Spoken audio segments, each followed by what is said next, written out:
आज मैं आपको पेशावरी नमकीन गोश्त की बहुत हेल्दी और मज़ेदार रेसिपी देने जा रही हूँ। आइए देखते हैं इसे हमने कैसे तैयार किया है। अस्सलाम वालेकुम, वेलकम टू आशा रेसिपीज़। आज मैं आपको पेशावरी नमकीन गोश्त की बहुत मज़ेदार रेसिपी देने जा रही हूँ। आमतौर से जब ये रेसिपी बनाई जाती है तो इसमें फ़ैट का इस्तेमाल किया जाता है अलग से, लेकिन मैंने आम मिक्स गोश्त ली है।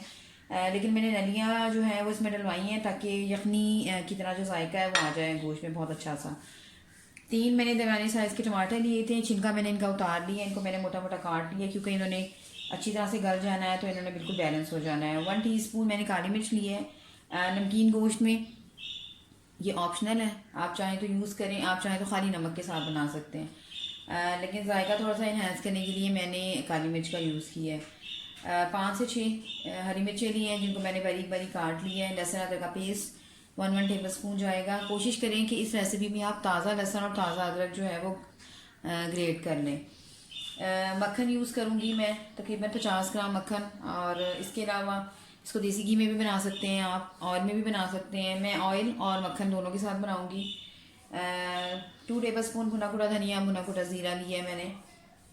और इसके अलावा हाफ़ टी स्पून ज़ीरा जो है मैंने साबुत भी लिया है। 1 टेबल स्पून मैंने नमक लिया है। नमक हम बाद में कम ज़्यादा कर सकते हैं। तो शुरू करते हैं अपनी रेसिपी। करते हैं बिस्मिल्लाहिर्रहमानिर्रहीम से। पतीली हमारी गर्म हो गई है।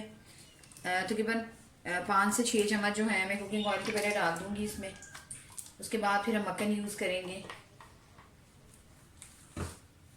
ऑयल जो है वो गर्म हो गया है क्योंकि पतीली जो है वो प्री हीट थी।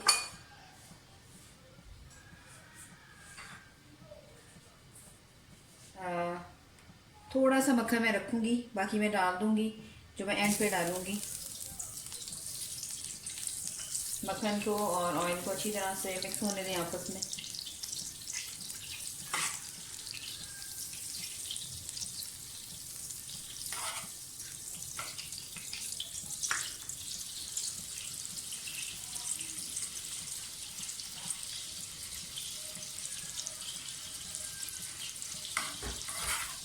मक्खन अच्छी तरह से मेल्ट हो गया।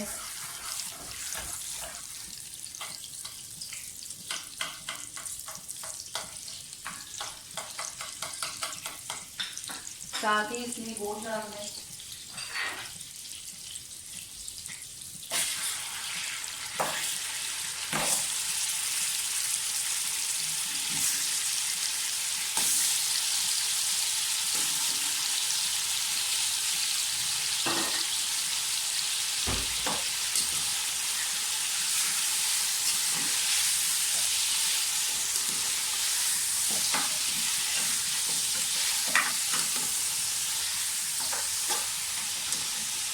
गोश्त की बुनाई अच्छी तरह से करें। इस रेसिपी में गोश्त की बुनाई जो है बहुत ज़्यादा ज़रूरी है, ऐसा जायका उसी से निकलेगा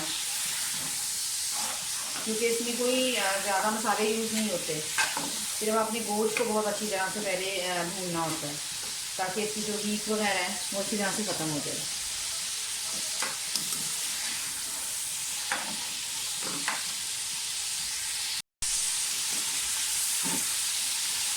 गोश्त का कलर चेंज हो गया, आप देख सकते हैं। तो 5 मिनट हो गए हैं मुझे इसको भूनते हैं। अब इसमें अदरक और लहसुन और आधी हरी मिर्ची मैं भी यूज़ करूँगी और बाकी जो है वो रख लूँगी, बाद में यूज़ करूँगी। लहसुन अदरक के साथ अच्छी तरह से इसकी बुनाई करें।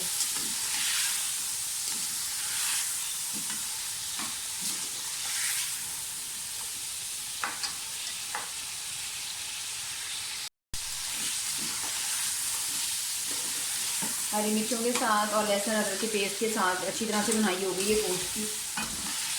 आप देख सकते हैं पानी जो है गोश्त ने छोड़ दिया था वो भी बिल्कुल ड्राई हो गया और मक्खन और जो ऑयल है ऊपर आना शुरू हो गया।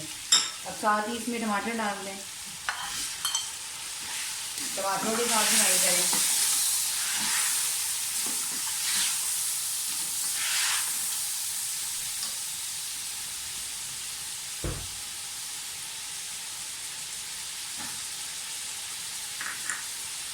नमक डाल दें,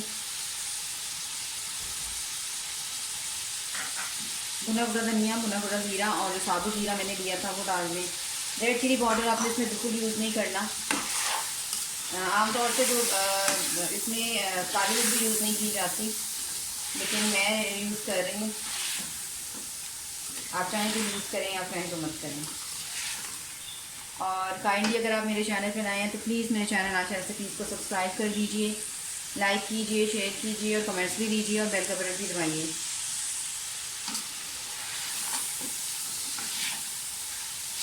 अच्छी तरह से इसकी बुनाई कर लें। वैसे तो टमाटरों के छिलके जो हैं वो जब हम उसको डेट दे के रखेंगे तब भी उतर जाएंगे, लेकिन ज़्यादा अच्छा है कि आप काट कर पकाएं।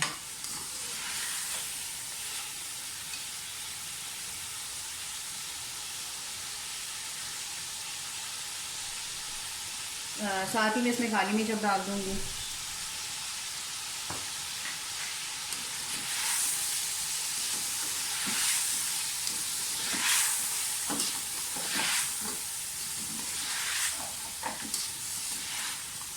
आधा किलो ये तकरीबन गोश्त है, या थोड़ा सा ज़्यादा होगा तो तकरीबन 300 ग्राम 300 मिलीलीटर पानी जो है, 1 गिलास से थोड़ा सा ज़्यादा मैं लगा कर इसको प्रेशर लगा दूँगी और 15 से 20 मिनट की सीटी में जो है गोश्त हमारा अच्छी तरह से गल जाएगा। तो फिर उसके बाद हम इसको देखते हैं।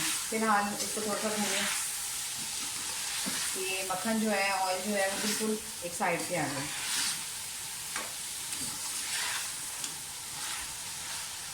बनाइएगा घर में इसको ज़रूर, बहुत मज़ेदार और हेल्दी रेसिपी है, स्पेशली बच्चों के लिए। जो बच्चे यखनी नहीं पसंद करते हैं तो ये भी खाली एक तरह से नमक और बिल्कुल लाइट सी काली मिर्चें मैंने डाली हैं, उसकी रेसिपी है, तो बच्चे ये भी बहुत पसंद करेंगे।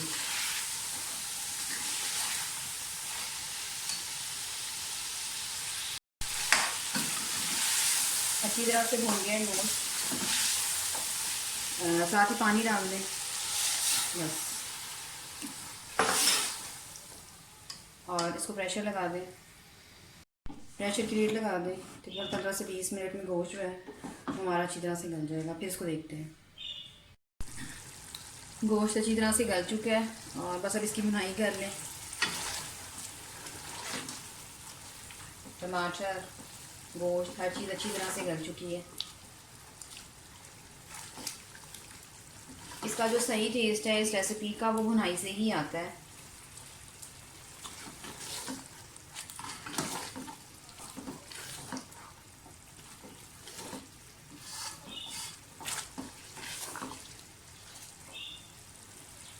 जो बाकी मक्खन हमने रखा था वो भी डाल दें।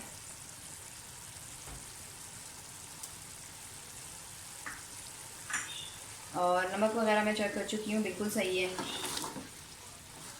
आप चाहें तो इसको बिल्कुल ही भुना हुआ रख सकते हैं, लेकिन मैं थोड़ा सा इसको दरमियाना रखूँगी।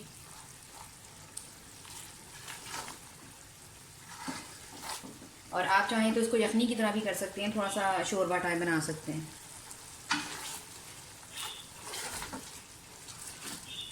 जो बाकी हरी मिर्चें थी वो भी डाल दें।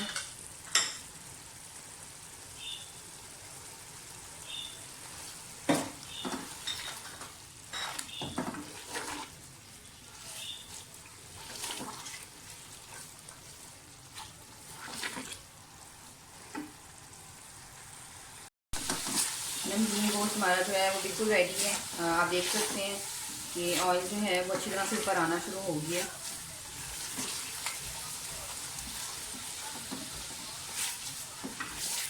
किसी आपको गरम मसाला डालने की ज़रूरत नहीं है और कोई स्पाइस डालने की ज़रूरत नहीं है।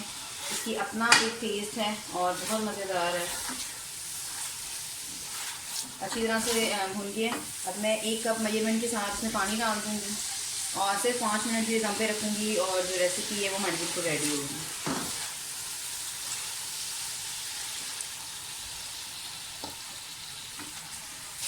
मिक्स कर लें यहाँ से। 5 मिनट के लिए इसको दम पे पकने दें। उसके बाद मैं आपको डिश आउट करके दिखाती हूँ। उम्मीद करती हूँ मेरी आज की ये रेसिपी आपको बहुत पसंद आएगी। अगर आपको मेरी रेसिपीज़ पसंद आ रही हैं तो प्लीज़ मेरे चैनल आशा रेसिपीज़ को सब्सक्राइब कीजिए, लाइक कीजिए, शेयर कीजिए। अगली रेसिपी तक के लिए अल्लाह हाफ़िज़। मैं से डिश आउट करके दिखाती हूँ।